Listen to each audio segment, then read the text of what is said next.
Hello everyone. In last video, I've already completed the departmental undertaking, and today I'm going to start a new chapter, a new topic. The second form of government organizations or government undertaking, a government sector undertaking, and that is statutory corporation. What is statutory corporation? Okay तो इस video में मैं आपको statutory corporation बताऊंगी कि statutory corporation क्या होता है। इसका प्रीवियस वीडियो मैंने आपको गवर्नमेंट अंडरटेकिंग का एक और फॉर्म बताया था, डिपार्टमेंटल स्टोर्स या फिर डिपार्टमेंटल अंडरटेकिंग। तो स्टैट्यूटरी कॉर्पोरेशंस क्या होते हैं? स्टैट्यूटरी कॉर्पोरेशंस वो कॉर्पोरेशंस होते हैं जो कि पब्लिक कॉर्पोरेशन ही कहलाते हैं। ठीक है, पब्लिक कॉर्पोरेशन होते हैं जिनका मुख्य उद्देश्य या फिर मेन टारगेट क्या होता है? पब्लिक वेलफेयर और टू हेल्प पीपल। ठीक है, तो statutory corporations are also called as public corporation. Statutory corporations are those institutions of individual existence which are formed under special act passed by central or state legislature. Statutory corporation वो होते हैं जो कि किसी particular act के द्वारा बनाए जाते हैं, जो कि सेंट्रल या फिर स्टेट गवर्नमेंट बनाती है। ठीक है, इसका मतलब ये है कि ये पूरी तरीके से लीगल होते हैं। ये किसी भी it is made by certain law. ठीक है, कोई भी लॉ के अंतर्गत बनाए जाते हैं। इनमें फुल्ली कंट्रोल गवर्नमेंट का होता है। अगर आपको इसमें स्टैट्यूटरी कॉर्पोरेशन अंडर लॉ होते हैं, इसीलिए आप इसे सू भी कर सकते हैं। ये इंडिविजुअल कॉर्पोरेशंस होते हैं लेकिन गवर्नमेंट के कंट्रोल में होते हैं। These corporations are under full control of government and they also have an independent financial policy. इनकी अपनी इंडिपेंडेंट फाइनेंशियल पॉलिसी होती है। इनको किस तरीके से फाइनेंस अपना चलाना है, किस तरीके से इनको अपने एक्सपेंडिचर्स और इनकम्स हैंडल करने हैं, ये आप खुद इसको क्रिएट करते हैं।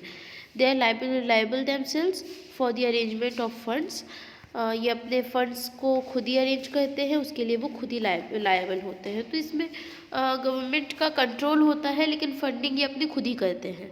ठीक है, स्टैट्यूटरी कॉर्पोरेशंस के कुछ एग्जाम्पल्स हैं हमारे डे टू डे लाइफ के हिसाब से। आपने सुना ही होगा लाइफ इंश्योरेंस कॉर्पोरेशन या फिर LIC ऑफ इंडिया, है ना। State financial corporation SFC, state bank of India, ठीक है, SBI, food corporation of India FCI, export corporation, Damodar valley corporation, Madhya Pradesh state road transport corporation etcetera. ऐसे खूब सारे कॉर्पोरेशंस होते हैं जो स्टैट्यूटरी कॉर्पोरेशन होते हैं, जो कि अंडर सर्टेन लॉ होते हैं लेकिन कंट्रोल गवर्नमेंट का ही होता है। So we have two forms of statutory corporation. First is government corporation, second is mixed corporation. Government corporation आप नाम से ही इसका आप मीनिंग पता कर सकते हो, नाम से ही अंदाज़ा लगा सकते हो कि गवर्नमेंट कॉर्पोरेशन इसका मतलब यही है कि जिसमें फुल्ली कंट्रोल हर चीज़ गवर्नमेंट का होता है। कैपिटल भी उसमें गवर्नमेंट ही इन्वेस्ट करती है, फंडिंग भी गवर्नमेंट करती है उसमें। ठीक है, चाहे वो सेंट्रल गवर्नमेंट हो, ठीक है, चाहे वो स्टेट गवर्नमेंट हो। एंड मिक्स्ड कॉर्पोरेशन मिक्स होती है जिसमें गवर्नमेंट और कोई पर्सनल या फिर कोई एंटरप्रेन्योर, ये दोनों मिलकर करते हैं। जैसे कि एक पोर्शन जो होता है इन्वेस्टमेंट का वो गवर्नमेंट इन्वेस्ट करती है, एक बाकी रिमेनिंग पोर्शन जो होता है वो एक पर्टिकुलर इंडिविजुअल करता है। जैसे कि LIC है, ठीक है, LIC या फिर स्टेट फाइनेंस कॉर्पोरेशन। ठीक है, और गवर्नमेंट कॉर्पोरेशन के एग्जांपल्स देखिए क्या क्या लिखा हुआ है यहाँ पे देखिए, Damodar valley corporation, food corporation of India, है ना। और मिक्स्ड कॉर्पोरेशन का क्या है, जिसमें प्राइवेट सेक्टर और पब्लिक सेक्टर दोनों मिक्स होते हैं। लाइफ इंश्योरेंस कॉर्पोरेशन, ठीक है, स्टेट फाइनेंस कॉर्पोरेशन। ठीक है, आप लोगों को ये समझ में आ गया होगा स्टैट्यूटरी कॉर्पोरेशन क्या होता है। अब इसकी कुछ कैरेक्टरिस्टिक्स मैं आपको एक्सप्लेन कर देती हूँ। कैरेक्टरिस्टिक्स क्या है स्टैट्यूटरी कॉर्पोरेशन के? A corporate body, statutory corporation जो होती है वो कॉर्पोरेट बॉडी है। ठीक है। It is registered, corporate body का मतलब रजिस्टर्ड होता है, ठीक है। तो ये रजिस्टर्ड होती हैं और इनको कुछ पावर्स पहले से गिवन होते हैं, इनके पास खुद के पावर्स होते हैं और इनको स्पेशल एक्ट के थ्रू बनाया जाता है। Separate legal entity, separate legal entity होती है ये, इसमें और किसी का कोई इंटरफेयर नहीं होता है। Since they are formed under special act, क्योंकि उसको स्पेशल एक्ट के द्वारा बनाया गया है। So they possess legal possess the separate legal entity, इनको सेपरेट लीगल एंटिटी ये पजेस करते हैं, ये ओन करते हैं। This corporation can own assets, buy and sell assets, इनके पर्सनल असेट्स होते हैं इन कॉर्पोरेशंस के और ये बाइंग और सेलिंग कर सकते हैं अपने असेट्स के, इसमें कोई इंटरफेयर नहीं कर सकता, ठीक है। Third point, state control, government holds full control of these corporation. The government can provide instructions for management of these corporations. इसमें स्टेट कंट्रोल होता है, इसका मतलब गवर्नमेंट का कंट्रोल होता है, गवर्नमेंट कंट्रोल करती है और इनको इंस्ट्रक्शंस देती है मैनेजमेंट के लिए, ठीक है। तो इसमें गवर्नमेंट का ही बस कंट्रोल होता है, उसके अलावा जिसने इसको पजेस किया है उसका कंट्रोल होता है और कोई इसमें इंटरफेयर नहीं कर सकता। हाँ, लेकिन आप उसको सू कर सकते हो आप इसे, है ना। आप इसके ऊपर अगर आपको कोई माल प्रैक्टिस लगती है तो आप इस पर केस फाइल कर सकते हो, ठीक है। फाइनेंशियल इंडिपेंडेंस, स्टैट्यूटरी कॉर्पोरेशन जो होती है वो फाइनेंशियली इंडिपेंडेंट होती है, उनके पास पावर होती है कि वो अपने फंड को जिस तरीके से यूटिलाइज़ करना चाहे वो यूटिलाइज़ कर सकती है, ठीक है। और इसमें जो इनकम एक्सपेंडिचर का जो बजट है वो गवर्नमेंट को शो नहीं कराया जाता है, इसीलिए ये इंडिपेंडेंट फाइनेंशियली इंडिपेंडेंट होती है, ठीक है। तो ये फोर्थ पॉइंट है financial independence.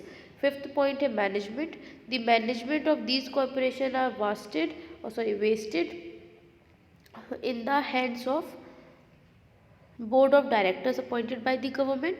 The head of the board of director is nominated by government.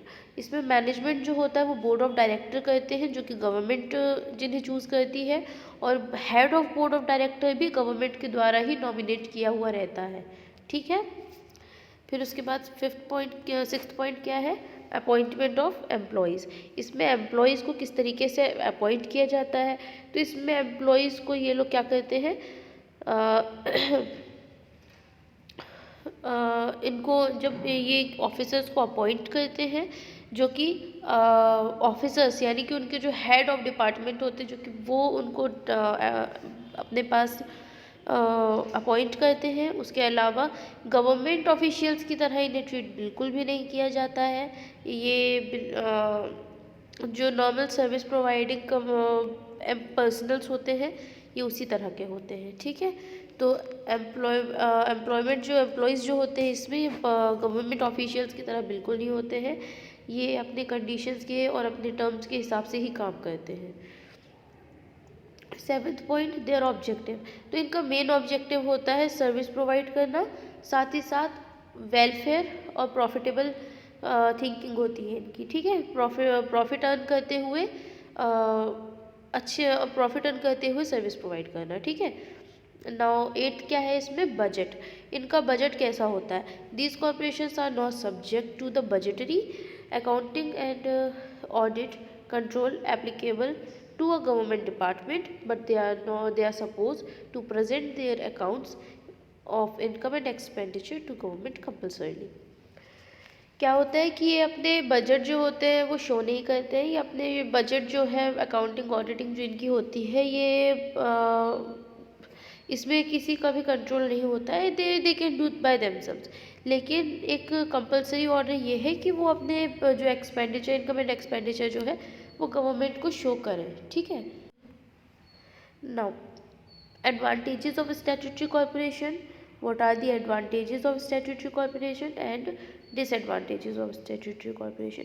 तो मैं ये आपको शॉर्ट में ही इसका ओवरव्यू बता देती हूँ, आप इसको लर्न कर लीजिएगा और लिख लीजिएगा, ठीक है। इंक्रीज इन एफिशिएंसी, इससे क्या होता है, एफिशिएंसी इंक्रीज़ होती है क्योंकि इनके पास पॉलिसीज़ बहुत अच्छी होती है, इनके पास पर्सनल्स बहुत अच्छे होते हैं, बोर्ड ऑफ डायरेक्टर जो होते हैं वो पॉलिसीज़ को चेंज भी कर सकते हैं। तो ये अच्छा होता है कि वो लोग एफिशिएंटली काम कर सकते हैं, ठीक है।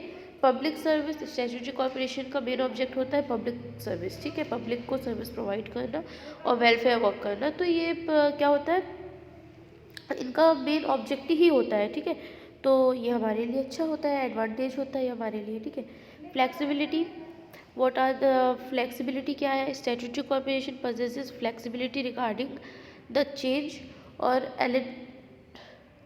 alteration in their trade policies, rules, regulations of employees, purchase, sale policies, etc. They are free to take decisions as they are autonomous body and free and from government interference. ये क्या होते हैं, फ्लेक्सिबल होते हैं, they can change by themselves, ठीक है। इनमें employees जो होते हैं, इनकी जो परचेजिंग सेलिंग पॉलिसीज़ जो होती है, इनकी trade policies, rules and regulation, code of conduct जो होते हैं, प्रोटोकॉल्स होते हैं, क्या हो सकते हैं, चेंज हो सकते हैं। ये बहुत ज़्यादा ऑटोनॉमस होते हैं, ठीक है, स्टैट्यूटरी कॉर्पोरेशंस में। तो ये उसके लिए बहुत अच्छा है क्योंकि उनकी उसमें बहुत से ऐसे लोग जुड़े होते हैं जिनको जो हर चीज़ को हैंडल नहीं कर सकते। So they are, because they are flexible, so it is a advantage for them, ठीक है। बेस्ड ऑन नेशनल पॉलिसी, ये नेशनल पॉलिसी पे बेस्ड होते हैं, ठीक है। ये इनका बहुत बड़ा रोल होता है नेशनल ऑब्जेक्टिव। इफ़िशिएंट मैनेजमेंट, इनका मैनेजमेंट बहुत ज़्यादा इफ़िशिएंट होता है इनके, क्योंकि इसमें जो एम्प्लॉयज़ होते हैं वो एक्सपीरियंस्ड होते हैं, उन क्वालिफ़िकेशन उनकी बहुत अच्छी होती है, उनके पास नॉलेज होती है, एबिलिटी होती है, एफिशिएंट होते हैं। तो इसीलिए उनका जो मैनेजमेंट होता है वो बहुत अच्छा होता है। बोर्ड ऑफ डायरेक्टर्स गवर्नमेंट के द्वारा सेलेक्ट किए होते हैं, तो ये बहुत अच्छे स्किल्ड होते हैं, इसीलिए इनका मैनेजमेंट एफिशिएंट होता है। Facility of capital arrangement, capital arrangement की इनको फैसिलिटी प्रोवाइड कराई जाती है और इनको बहुत लो रेट ऑफ इंटरेस्ट में कैपिटल प्रोवाइड होता है। सेल्फ डिपेंडेंट, ये सेल्फ डिपेंडेंट है, इनमें सेल्फ डिपेंडेंट फाइनेंस होता है, डिसीजन मेकिंग होता है और उनका जो पॉलिसीज़ है वो खुद ही इसको बनाते हैं। तो इसमें किसी और का इंटरफेरेंस नहीं होता है, सेल्फ डिपेंडेंट होते हैं, बस गवर्नमेंट इनका ध्यान रखती है, ठीक है। तो आज की वीडियो में मैं इस वीडियो में भी आपको इतना ही एक्सप्लेन कर देती हूँ, advantages of statutory corporation and statutory corporation meaning, characteristics. Statutory corporation के डिसएडवांटेजेस आप लोग रीड करिएगा, इसमें आप इसके जो पॉइंट्स हैं इनको लर्न करिएगा। Red tapism, difficulty in change of laws, मतलब ये कि इसमें रेड टेपिज्म बहुत ज़्यादा होता है, ठीक है, लॉज को चेंज करने में डिफ़िकल्टी होती है। मैनेजमेंट जो होता है, अब देखिए यहाँ पे जस्ट अपोजिट वो बोल रहा है, वहाँ पे बोला था कि एफिशिएंट मैनेजमेंट होता है, यहाँ पे बोल रहे हैं कि मैनेजमेंट बिल्कुल इनएफिशिएंट होता है। इसमें मोनोपली होती है, ये तो आप लोगों को पता ही है, मोनोपली चलती है इसकी, है ना, क्योंकि ये जो होते हैं ये क्योंकि क्रिएटेड बाय लॉ है और ये अपने जैसे सिर्फ सिंगल होते हैं, तो ये कोशिश करते हैं कि इनकी मोनोपली चले। आपके पास एग्जांपल्स भी है, आपके यहाँ स्टेट बैंक ऑफ इंडिया है, आप उसी को देख लीजिए, ठीक है। The member of board of director, ये वाला मैं आपको एक्सप्लेन कर देती हूँ, inefficient management. The member of board of director of statutory corporation are appointed by the government and they consist of civil servants, policies professionals and representatives of people. Sometimes they prove misfits as they don't post necessary educational qualification, experience, training and skill required to manage your corporation.